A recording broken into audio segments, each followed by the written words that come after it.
if I want to create 30,000 per month, Why 30k passive income? Because that is nothing when you go to Germany. So what is that logic? 1.9 lakhs a month passive income. So who gave you this brilliant idea? So from a savings perspective, I have zero savings.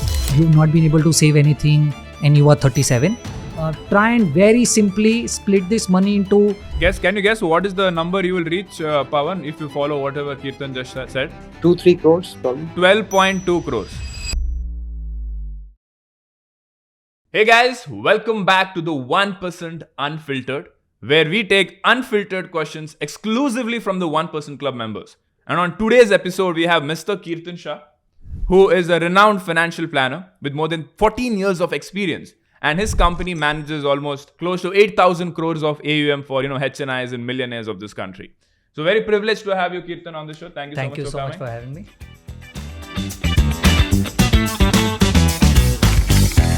So, okay, now let's begin the questions. I think some questions have been shortlisted. Okay. Hi, Sharan. Hi, Kirtan. Hi. So my question. So I'm from Bombay. I live with my wife, my mother, and my grandparents. In Bombay, we've been in Bombay for many decades, and we've been living in a row house, and we've managed to get a very good offer for our row house. It is close to 3.5 crores. And of course, me being a part of the 1% club, I've convinced myself it doesn't make sense to invest in real estate, given the returns and the rental yields today. So we have decided to move to 2 rented apartments because we currently live in a 6-bedroom bungalow. We're moving to 2 rented apartments. The rent is going to be 1.9 lakhs a month. And as far as income is concerned, the pension income for my mom is about 75,000 a month. I earn close to 2 lakhs a month. My wife earned close to 50,000. So all of this put together, we're looking about 3.5 lakhs. And our monthly expense is about 1 lakh. Now it's going to add another 1.9 lakh is going to add to that because of the rent. 1.9 lakh, which is where we thought that instead of stretching ourselves and, really touching, going all out with the money that we make, just use these funds and create the corpus and create passive income. So that you can pay the rental, rentals. Exactly. So that was the question to you guys. Wanted to hear your views. I think there are multiple options that you can do. Kirtan, you want to go first? If I were you, I would really go doing it this way. I would keep 22.5 lakhs in liquid funds, which will take care of 1 year of rent if at all something goes wrong, which is liquid and available for me as a buffer. So that would be what? 2.9 lakhs you said? 1.9 lakhs into 12? Into 12. So right? About 22 lakhs. 22 lakhs in liquid funds so that I have that available at my disposal at any point in time I want to use it, whichever way. I would use all the remaining amount of money to park probably in a hybrid fund. So if you park, let's say 2 crore 85 lakhs in a hybrid fund, let it grow for 12 months, 18 months and not do an SWP before that. Because Can you tell what hybrid fund is to the audience? So hybrid fund is actually a combination of debt and equity. So currently what I'm suggesting is to do a BAF where you leave it to the fund manager to decide how much equity and debt do you Balanced advantage fund. Balanced advantage fund. So that equity to debt ratio can keep changing. Based on what the fund manager is thinking, right? Yes. So you put 2 crore 85 lakhs out of the 3.5 crore that you've received in 2 or 3 balanced advantage funds.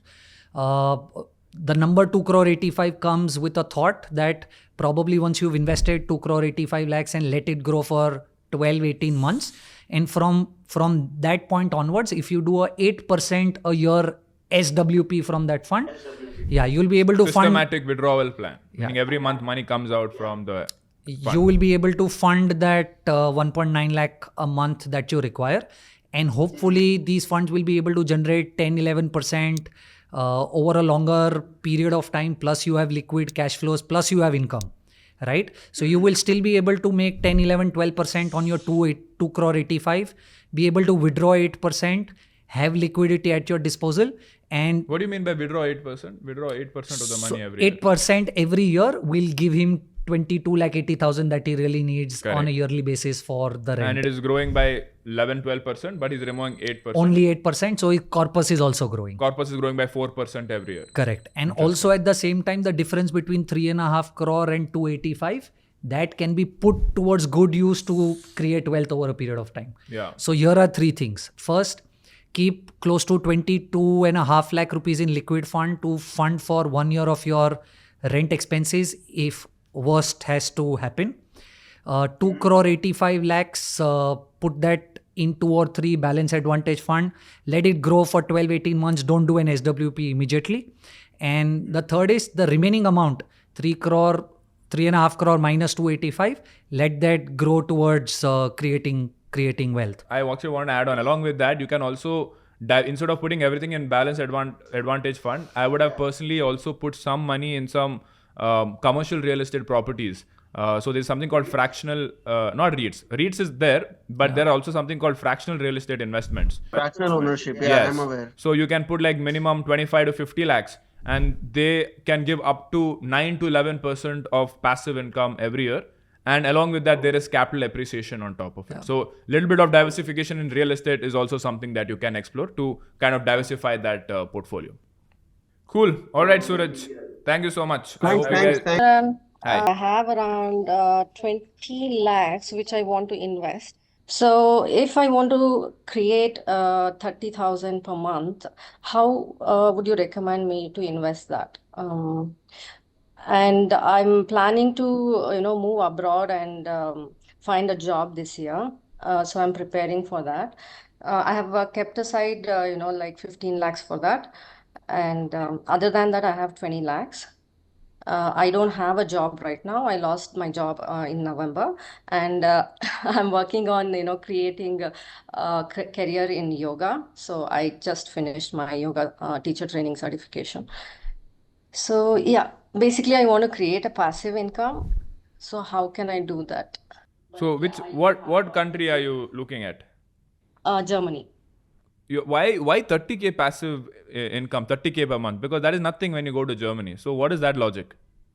No, basically, I want to generate 30K, looking at, if at all I come back to India, that would be like a backup option. I need not worry about my basic expenses if I continue, just being a yoga teacher, because I don't see earning potential, much earning potential as a yoga teacher, like how I used to earn earlier. So the question is, you want to do yoga, teaching yoga, but you are worried that yoga doesn't pay a lot, but that should not be a hindrance for you to not teach yoga. So you want some sort of income coming on the side so that you can continue doing yoga as a profession. Yeah, And- so that I don't panic and go back to corporate, Got you it. know. with my And right now your plan is, I'll go to Germany, earn a lot of money, and then come back to India. That's the plan? Yeah, if I find a suitable job there, but yeah, I heard work-life balance is really good. So if I get into a corporate life, it will be abroad, not in India. So what do you mean by work-life balance is very good in Germany? What is can you deep dive on that? They insist on, not working more than 8 hours per day. Okay. And they give you 30 days of holidays, mandatory, every year. Like Yeah. you have to take 30 days holidays, and they might introduce 4-day work week. So Yeah, what do you think, Kirtan? Very interesting problem. I think it's unfortunate that I'm saying this, but it's very theoretical. A lot of people who currently think that I'm going to go abroad, earn money for 5 years and come back, none of these guys come back. And it's very unfortunate. I'm not sure if Pooja, if this relates to you or not, but I can tell you, once you see the lifestyle there and the work-life balance that you were talking about, you would not want to come back. Second, I would rather also suggest you to look at an interesting data called the purchasing power parity, PPP index, which will help you understand that because of the inflation and the currency, how much are you really making here, which is equivalent to what you make abroad. So I'll give you an example if that helps. Let's say if there is somebody who makes $100,000 in the US, right? It's equivalent to 24 lakhs in India. Okay, so $100,000 in US is like 80 lakhs over there. Yes, which is equal to 24 lakhs here because of something called as purchasing power parity. So please do some research around PPP, Pooja, before you decide that you want to go to Germany, because it might so happen that theoretically you will definitely end up making a lot of money. But what your concern should be that after all of your lifestyle and living expenses in Germany, are you able to save equivalent or more versus you would have done that in India, right? Because a lot of us, what we don't understand is you end up doing your grocery there on your own, your laundry there on your own, which a lot of us here in India are not very accustomed to. Right? So there is a cost that you pay to stay there. And if you're not having a savings rate better than India, significantly better than India, then it's a wrong choice. Right. So that's answer to your first question. Answer to your second question is, Pooja, you're short of money for what you're looking at. Now I'll tell you what do I mean.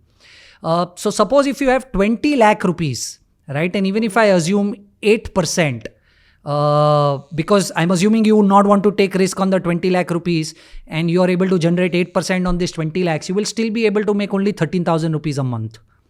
Assuming that the 15 lakh rupees that you have, that you've kept aside for your German visa and whatever you really want to show on the bank account, let's say somehow we are also able to use that. So that 15 lakhs plus the 20 lakhs. So you have 35 lakhs that you can keep towards a goal of passive income. Still you will get at 8% 23,000 rupees a month. So But have you accounted for tax?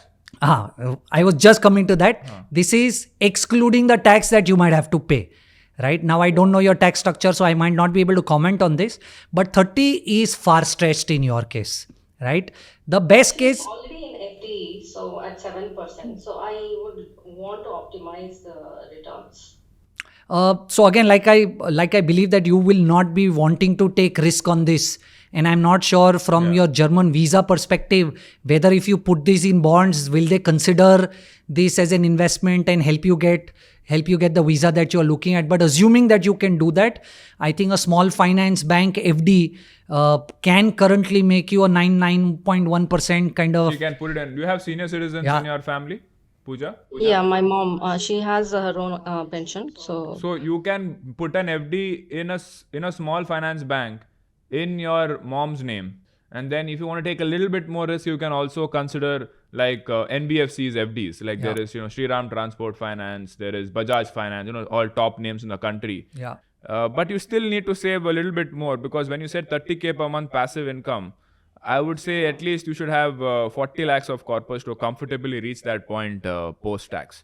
Right? Okay. But you're going to Germany, and if the savings rate is quite high, if you're able to save a lot of money, have you done some math? How much you're going to be able to earn over there? And what is your expenses? Yeah, even if I do part-time job, I'll be earning at least 1,000 euros per month.